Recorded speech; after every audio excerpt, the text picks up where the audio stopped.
दर्शक हो, आता पाहणार आहोत एक महत्त्वाची बातमी।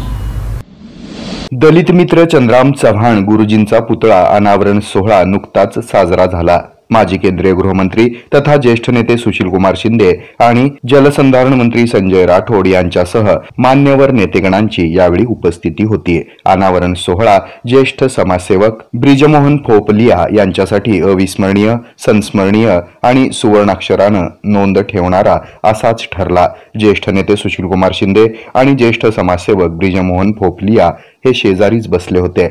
या निमित्तानं शिंदे साहेबांशी संवाद साधण्याची संधी फोपलिया शेठ यांना मिळाली। सुशीलकुमार शिंदे यांच्या दिलखुलास, मनमोकळ्या, मिश्किल आणि ओघवत्या वाणीमुळे ब्रिजमोहन फोपलिया अक्षरशः भारावून गेले होते। शिंदे साहेबांच्या शेजारीच बसण्याचा अलभ्य लाभ त्यांना मिळाल्यामुळे त्यांचं मन प्रफुल्लित झालं होतं। विविध विषयांवर चर्चाही दोघांमध्ये झाली। ज्येष्ठ नेते सुशीलकुमार शिंदे यांनी ब्रिजमोहन फोपलिया यांच्या समाजसेवेचं, सामाजिक व्रताचं, दानशूर वृत्तीचं, सामाजिक बांधिलकीचं कौतुक केलं। तसंच मुक्तकंठानं गौरव केला। त्याचप्रमाणे भावी वाटचाली शुभेच्छा दिल्या। दरम्यान शिंदे साहेबांनी पुतळा अनावरण प्रसंगी दलित मित्र चंद्राम चव्हाण गुरुजींच्या जुन्या आठवणींना उजाळा दिला। वयाची 94 वर्ष ते जगले, आम्हाला नेतृत्व त्यांनी दिलं आणि संस्था एवढी वाढवली।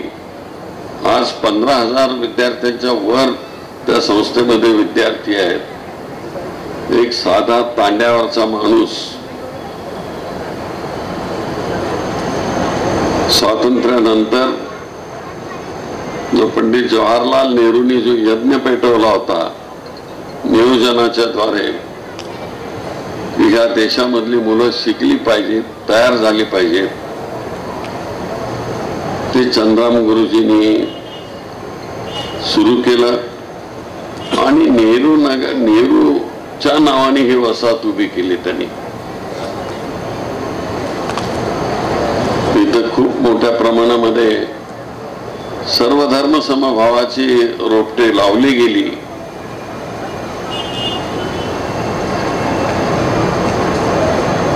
माझ्यासारख्या एका कार्यकर्त्याला मी 74 साली मंत्री झालो आणि ते मंत्री झालो म्हणजे वसंतराव नाईक साहेब मुख्यमंत्री होते महाराष्ट्राचे।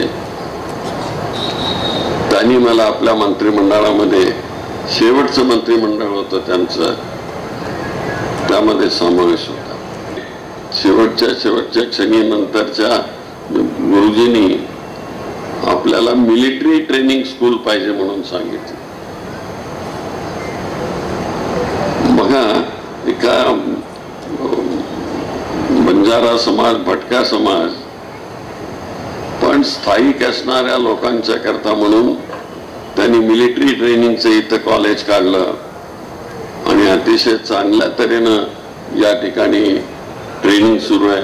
आता त्या ट्रेनिंग स्कूल मधलाच मुलगा हातामध्ये वस्तू घेऊन येत होता भेट देण्याकरता। गुरुजी गेल्यानंतर सुभाष चव्हाण याचं या मागासवर्गीय संस्थेचं नेतृत्व करतात। अतिशय सभ्यपणानं सहयोग देतात। गुरुजींच्या पुतळ्याचा अनावरण सोहळा तर शानदार झालाच, तसंच ज्येष्ठ समाजसेवक ब्रिजमोहन फोपलिया यांच्यासाठी शिंदे साहेबांमुळे हा सोहळा शानदार, बहारदार आणि मन टवटवीत करणारा ठरला। हे आहे मेट्रोकास्ट केबल नेटवर्क आणि आपण पाहत आहात द न्यूज प्लस बरच काही।